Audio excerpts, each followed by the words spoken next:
그러니까 2019년 그때 시즌만큼 지금 많이 올라갔고 그거보다 더 올라간 아파트들도 있어요. 가격이 처음부터 결혼할 때부터 집을 살 수 있는 사람과 없는 사람만 있습니다.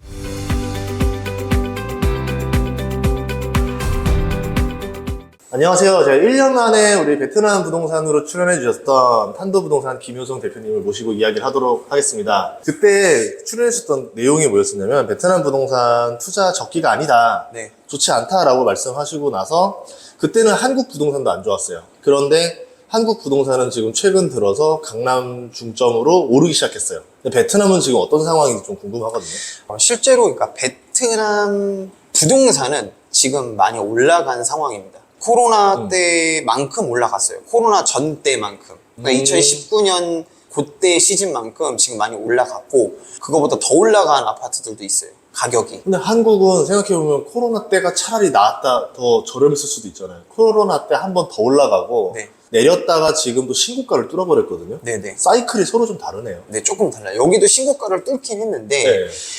이번에 이번 달? 진짜 이 촬영하는 이 시점 이번 달이 좀 그런 상황인 거고 그래도 아직까지 저는 그때랑 지금이랑 똑같아요. 한국 사람, 외국인이 사시는 거는 차라리 지어져 있는 아파트나 지어져 있는 거를 사는 게 낫고 지금 짓고 있는 건 아직까지는 현저하게 좀 불안하다라고 볼 수 있어요. 왜냐하면은 뭐 원자재 값이나 부자재 값이 그때보다 월등히 많이 올라갔고 분양가도 베트남 같은 경우에는 이 분양가 상한 제도라는 게 없기 때문에 그냥 본인들이 팔고 싶은 만큼 파는데 보통 그 파는 가격을 5년 뒤로 설정을 해서 팔아요.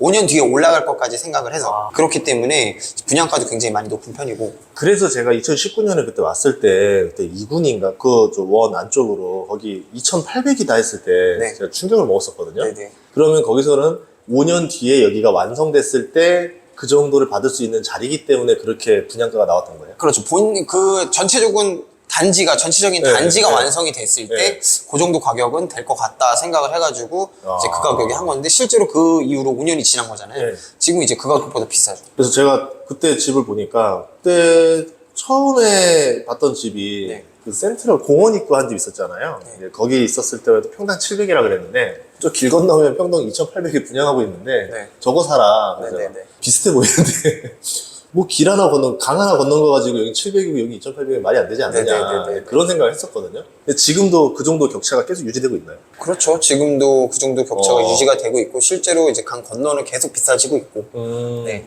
그러면 이제 그 강 건너서 지금 비싸지는 이유가 또 따로 있어요? 아무래도 이제 거기는 네. 계획 신도시로 좀 자리 잡아가지고 하는 곳이기도 하고 그리고 이게 좀 고립되어 있잖아요. 그 땅도. 예. 네, 그리고 아직 지어질 곳들이 많고. 투어를 다니면서 느꼈던 게 뭐냐면 예전에는 전깃줄이 되게 많이 보였어요. 여기가 전봇대. 근데 네네. 신도시라던가 이런 데 보니까 옛날과 다르게 없어요. 전봇대나 이런 것들이 네네. 다 지하로 깔려 있는데 이게 지금 신도시들만 그런 거예요? 아니면 뭐 한번 정비 사업을 했던 거예요? 정비 사업도 좀 한번 했고 신도시 위주로 그렇게 하고 있고요. 구도심도 지금 전기가 많이 좀 괜찮아졌어요. 예전보다는. 그래도 아직까지 여전히 있는데 그 전기줄, 전봇대나 이런 것들이 지금도 있긴 있지만 그래도 많이 줄었다. 좀 5년 만에 뭔가 되게 빨라졌던 이유가 있어요? 지금 베트남에서? 실제로 평균 월급은 조금씩 올라가고는 있어요. 20년, 그러니까 한 18년 전 제가 왔었을 때는 한국 돈 원화 기준으로 5만 5천 원 정도 했어요. 한 달 월급이. 왜냐면 그 당시에 기억을 하는 게 100불에 160만 동이었고 그리고 그때 당시에 100불에 한 11만 원 정도 했었는데 여기에 그 직원들 급여가 80만 동이었거든요. 그러니까 한 5만 5천 원, 한 5만 원, 한 이 정도 떼였어요. 근데 지금은 50만 원은 돼요. 아무리 못해도 50만 원에서 55만 원은 받아야지 일을 해요. 10배 늘었네요. 네, 10배 늘었어요. 딱 18년 동안 딱 10배 늘었고. 와, 우리나라는 18년 동안 그렇게 늘지 않았잖아요. 한국은. 그쵸, 뭐. 그러니까 그만큼 네. 어떻게 보면 인플레이션이 뭐니 하더라도 이 나라의 경제 성장 속도가 굉장히 빠르다 볼 수 있겠네요. 일단은 젊은 친구들이 많고 네. 노동력 자체가 다르고 그리고 스마트한 친구들이 굉장히 많이 생겨났어요. 그럼 해외 공장도 여기 많이 들어오기 시작했어요? 해외 공장들 중에서 지금 대만, 싱가포르, 말레이시아 이쪽 특히 화교 쪽 공장들이 좀 많이 진출을 하기 시작하고 있는 것 같고요. 전자 쪽. 옛날엔 봉제였는데 지금은 전자 쪽. 호치민 쪽으로 오면은 공장이 어디 쪽으로 들어오는 거예요? 호치민 근교로 들어오는 거예요? 호치민 근교는 이제 땅이 비싸서 들어오기가 쉽지가 않고요. 이제 뭐 예전에 동라이 빈증 뭐 이쪽으로 많이 왔는데 지금은 이제 조금 더 멀리 뭐 따이닌이나 아니면 뭐 저기 목바이 쪽이나 뭐 이런 데로 많이 가죠. 그 월급이 50만 원이면은 다른 동남아 대비 좀 높은 편인 거 아니에요? 지금? 이제는 좀 많이 높아졌죠. 그러니까 이게 월급이 급속도로 올라갈 때 벌어지는 일이 도시화가 급속도로 진행되면서 네. 농촌에 있는 애들이 나도 잘 먹고 잘 살아보자 이러면서 그냥 도시로 막 밀고 들어오는 엄청 와요. 지금 딱 그 시즌인 네, 거죠. 엄청 옵니다. 그러면은 베트남에서 부동산이라는 구조가 현지인들이 정말 살기 위한 딱 실거주용 집들이 따로 있을 거고, 이제 아무래도 조금 돈에 여유가 있는 외국인들이 좀 투자하거나 살고 있거나 아니면 그 나라 베트남 부자들이 살고 있는 집, 이렇게 좀 양극화가 많이 돼 있는 상태겠네요. 예전에는 양극화가 엄청 됐었는데 이제는 그냥 가난한 사람 부자 이렇게밖에 없었는데 지금은 중산층들이 굉장히 많이 늘어났어요. 누가 중산층이냐면 네. 그랩 기사. 그랩 기사가? 네, 그랩 기사 여기서 중산층에 속하죠. 얼마 버는데요, 이 친구들이 한 달에? 일단은 이 나라 지금 현재 신랑감 1위가 그랩 기사입니다. 오토바이는 아니고 차 그랩 기사는 자기가 차를 자차가 그러면- 있으니까. 그러면 이 소득이 적지 않다는 거잖아요. 그렇죠. 그럼 베트남에서 중산층이라 그러려면 한 달에 얼마 정도를 벌어야 중산층이라고 볼 수 있어요? 제가 느끼는 체감상, 거, 체감상. 체감 자체로 네. 한 250, 250 정도? 네, 한 5천만 동 정도? 그러니까 인당 125만 원 정도. 와. 근데 네. 그 중산층이 좀 늘고 있는 추세인가요? 엄청 늘고 있어요. 중산층이 느는 나라라는 특징이 뭐냐면 그 나라의 경제 발전 속도도 굉장히 빠르다는 빨라지고 거죠. 소비 수준도 빠르게 올라가고 그 나라의 발전이 제대로 가고 있다라는 뜻이 중산층의 그쵸, 그거거든요. 그쵸. 그러면은 예상보다 그러면 어쨌든 베트남이 잘하고 있네요. 그럼 이 친구들은 집에 대한 개념이 뭐예요? 그러니까 뭐 부부끼리 결혼해서 열심히 살아서 우리 평생 내 집 마련 하나 해보자가 꿈인 건지, 아니면 그냥 집이라는 거는 뭐 렌탈 쓰다가 뭐 그냥 이렇게 살면 되지 이런 개념인 건지. 처음부터 결혼할 때부터 예. 집을 살 수 있는 사람과 없는 사람만 있습니다, 여기는. 집을 처음부터 양쪽에 대출을 받아서 살 수 있는 사람이 있는가 하면은 아예 그냥 없는 사람. 이게 딱 중간이 없어요. 열심히 벌어서 집을 사야지 하는 것 자체가 약간 좀 성립이 안 되는 게. 그럼 제가 아까 그랬잖아요. 급여가 50만 원이라고요, 평균가. 네, 네, 그럼 평균 그 50만 원 받아서는 집을 사기가 힘들죠. 그러면 여기서 집을 살 수 있는 사람은 어쨌든 그렇게 많지 않다라는 거네. 현지인 수요 안에서는. 많지는 않지만 예. 실제로 지금 공급되는 아파트보다 살 수 있는 사람의 수요는 훨씬 더 많죠. 왜냐면 공급되는 아파트가 그렇게 많지 않아요. 생각보다 보기에는 엄청 많아 보이는데 네. 실질적으로 데이터로 확인을 해보면 지어지는 거와 이 공급량과 수요량이 안 맞아요. 실제로 모르고도 그럼 사요. 교민들이 제일 선호하는 좀 지역이 어디예요? 일단은 품위 형이 그래도 제일 선호하는 지역 중에 하나였고 네. 그리고 요즘은 좀 이군으로 좀 많이 오는 추세예요. 요쪽 지역으로. 여기는 매력이 뭐예요, 이분은? 여기는 이제 국제학교가 품위형만큼 또 있죠. 네. 일단은 그냥 저를 기준으로 네. 생각을 하자면 품위형은 한국 사람이 너무 많고 네, 그리고 여기는 한국 사람들이 있어도 약간 외국인들도 좀 많은 편이에요. 그러면은 투자 목적으로는 주로 어디를 많이 써? 그 투자 목적은 무조건 여기죠. 그러면 여기 이쪽 맞네. 동네가 네. 투자 목적이 제일 높아요. 일단은 지하철이 들어오는 라인이잖아요. 원래는 이번 달에는 개통을 한다고까지 네. 초반에 나왔었거든요. 근데 아직 개통은 안 했어요. 그래서 일단은 투자 지역으로는 이쪽 지역을 뭐 누구나가 다 맞다고 그러면 생각하고. 저희가 좀 들어보는 김에 좀 화면을 띄워놓고 주로 많이 한국인들이 주로 매매하는 곳들, 그리고 이제 그 중에서도 조금 요런 데들 범위 안에서 추천한다, 요런 것들을 좀 볼 수 있어요. 그냥 보여드릴까요? 예. 여기가 저희 사무실이고요. 아까 제가 운영하는 커피숍 갔었던 데가 여기. 그리고 처음에 우리가 갔었던 아파트 여기. 예. 이만큼입니다, 이만큼. 여기가 비놈 센트럴파크. 네. 만세대짜리. 그리고 두 번째로 갔던 데가 여기. 더 리버라고 되어 있는 여기. 맞아. 예전에 네. 2,800에 넣었던데, 거기. 네네네. 그리고 저희가 그 커피 마셨던 곳, 여기. 하일랜드 커피숍. 예. 베트남의 스타벅스라는 그 하일랜드. 예, 여기고. 그리고 엠파이어 시티가 여기고. 네. 그리고 여기 이제 요쪽 뒤쪽으로 가게 되면은 요쪽 지역이 아까 한국학교 예. 있었던 그 지역이에요. 예. 투자가 제일 많이 이루어지고 있는 곳은 지금 여기하고, 예. 예. 그리고 여기, 네, 그리고 여기 이렇게 해요. 그러면 지금 저 제일 가운데 여기에 그럼 최고 장점이 뭐예요? 일단은 여기가 빈탄군이고요. 여기가 1군, 여기가 4군, 여기가 7군이거든요. 근데 빈탄군 길 뚫려 있고 예. 1군으로 바로 갈 수 있고, 그리고 4군 바로 넘어갈 수 있고, 7군 바로 넘어갈 수 있고. 여기 지금 이제 다리가 이제 곧 낮을 거란 말이에요. 그러면 이제 요 다리가 이미 도시개발 계획에 다 잡혀 있는 거기 때문에 여기가 다리가 딱 낮으면은 진짜 완벽한 도시가 되는 거죠. 그럼- 어느 곳을 가도 중심이 되니까. 그럼 출근지, 그러니까 업무 중심지구가 베트남, 호치민에서는 어디에 제일 많아요? 여기가 업무 중심지입니다. 여기가. 거기 원래 핑크 성당 있고, 뭐. 네, 핑크 성당이 여기죠. 예, 어디가 있을 거예요. 그 벤탄 시장 있고. 벤탄 시장 여기, 요 예, 근처이고. 예. 관광객들 많이 있는 곳이네요. 그렇죠, 그렇죠. 근데 여기인데, 어. 여기인데, 이제 여기서 지금 이쪽으로 좀 넘어오는 추세예요. 왜냐면은 관광지랑 너무 섞여 있고 구도심일 거 아니에요, 저기가. 그렇죠. 그럼 이제 너무 신도심으로 넘어오려 할 거 아니에요. 지금 여기서 이쪽으로 넘어오는 스타트를 끄는 회사가 신한은행이에요. 아. 신한은행이 원래 여기에 본사가 있었는데 네네네. 여기 딱 계약이 끝나면서 이쪽으로 본사를 딱 틀은 거예요. 그래서 여기 지금 본사가 들어왔습니다. 예. 그래서 지금 여기에 이 신한은행 주변으로 OCB 뭐 다른 은행들부터 보험회사까지 계속 들어오고 있는 추세예요. 그렇기 때문에 이쪽이 이제 앞으로 중심지로 바뀔 가능성이 있다. 그렇죠. 지금 사무실 있고 하는데 여기가 몇 군이에요, 거기는? 여기 2군인데 예. 2군은 이렇게가 다 2군이에요. 너무 큰데. 이 강을 끼고 지금 보이는 이 지구가 다 2군입니다. 옛날에는 2군하고 9군하고 투득군으로 있었거든요. 근데 얼마 전에 한 1년 전쯤 됐나? 이게 다 통합이 됐어요. 투득시로. 그래서 여기는 호치민시, 여기는 시티인 시티로 호치민 투득시. 네, 이렇게 됩니다. 지금 주소가 그렇게 돼요. 예. 그래서 투득시 안에 어느 곳에 있냐, 뭐 타오디엔이냐, 네. 아니면 투팀이냐, 네. 이런 거에 따라서 이제 좀 가격이 달라지죠. 그럼 저 2군 북쪽 아까 지금 카페랑 사무실 있고 하는데 이쪽이 여기. 예, 거기도 뭐 어떤 매력이 장점이 있는 거예요? 여기가 어떤 매력이 장점인지는 아마 대표님이 제일 잘 아실 건데, 대표님 지금 묵으시는 숙소가 여기입니다. 예. 풀빌라. 여기 보시면은 뭐 외국인들도 많고, 많더라고요. 국제 학교도 아, 많고, 국제학교가 맞아.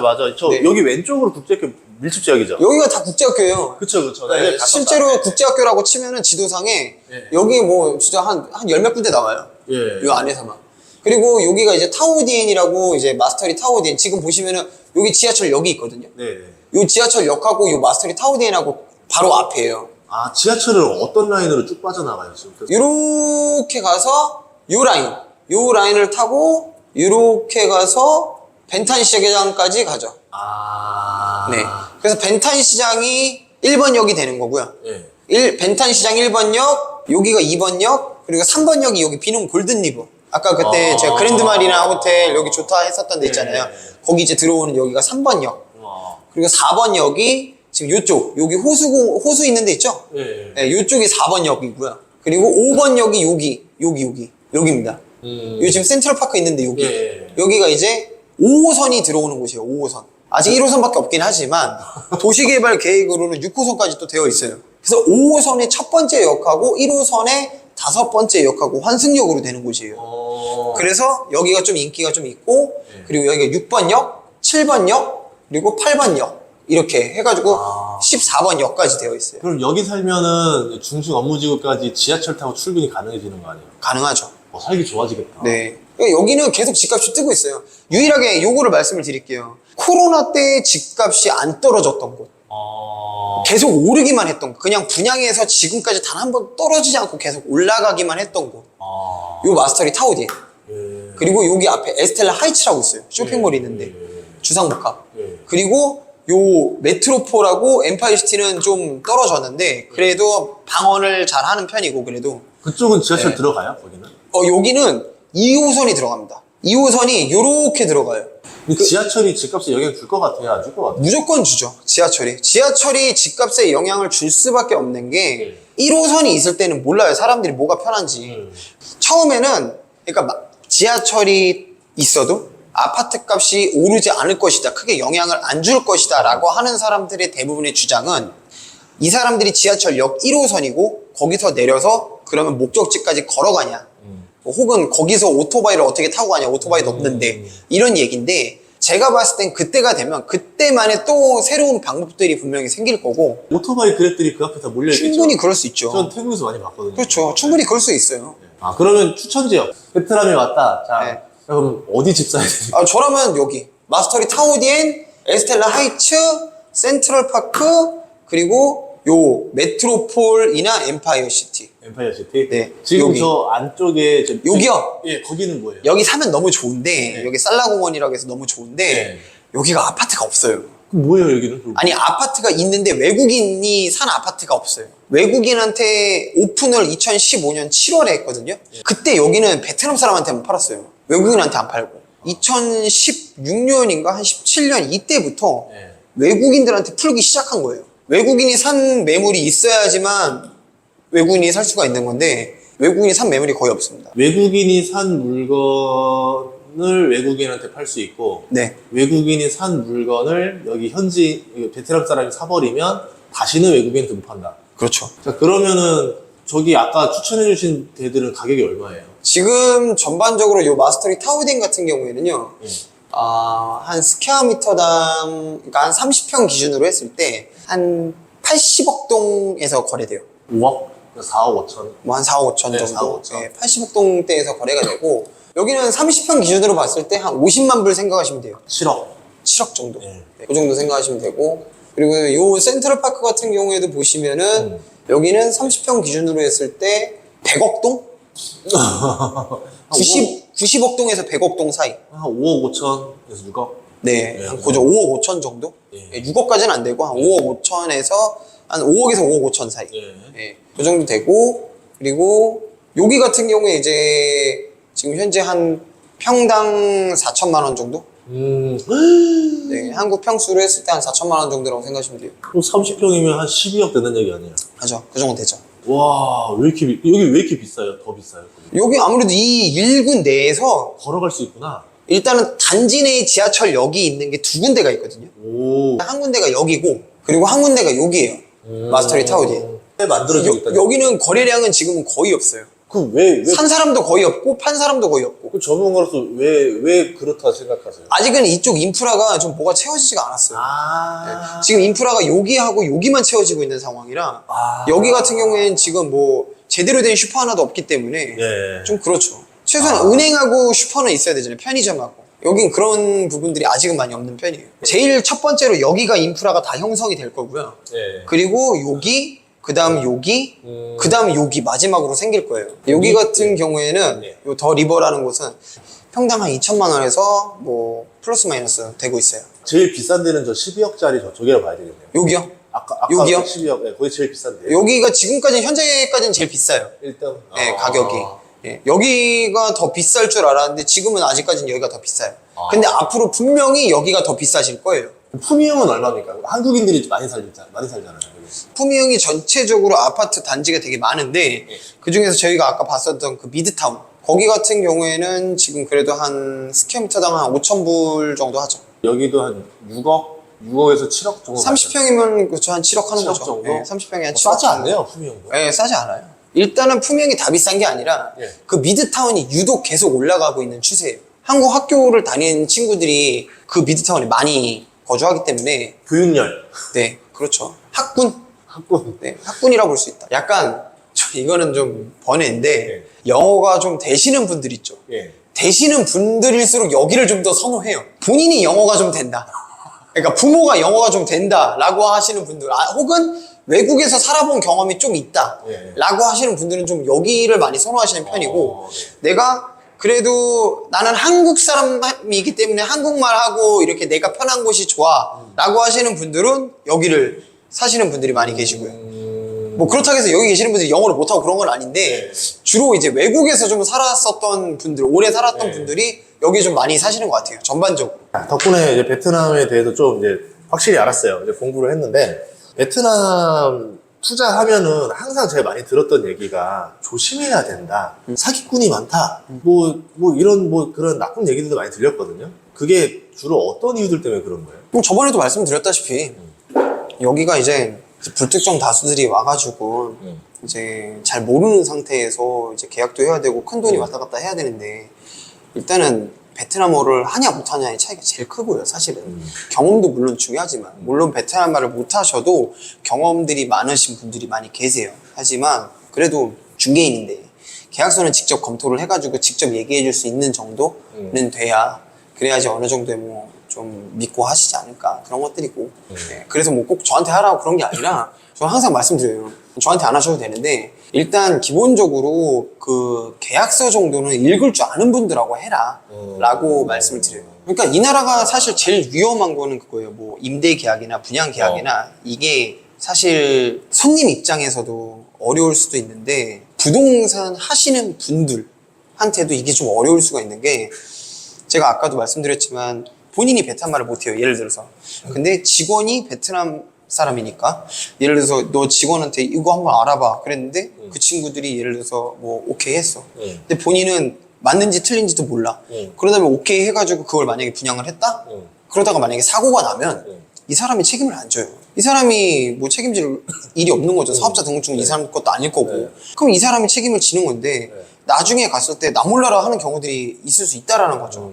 그래서 저는 미리 말씀을 드리는 게 무조건 하지 말고 최소 6개월은 베트남어만 공부해라. 6개월만 베트남어 공부하면은 기본적인 계약서도 읽을 수가 있고 그리고 뭐 대화도 조금은 될 수가 있을 거고 그러면서 그 안에서 또 느껴지는 문화나 뭐 내가 생각했던 방향과 좀 다를 수도 있고 그렇기 때문에 저는 무조건 베트남어를 먼저 하라고 말씀을 드려요. 그러면 이 나라는 이제 앞으로 어떻게 발전할 것 같아요? 생각해 보실 때. 지금 저 깜짝 놀랐던 게 예전에 뭐 스마트폰도 자기 스스로 해보려고 하고 전기차도 만들어서 상장했었고 뭔가 약간 좀 도전적인 정신을 많이 받아 느꼈거든요. 네네네. 어떻게 보세요?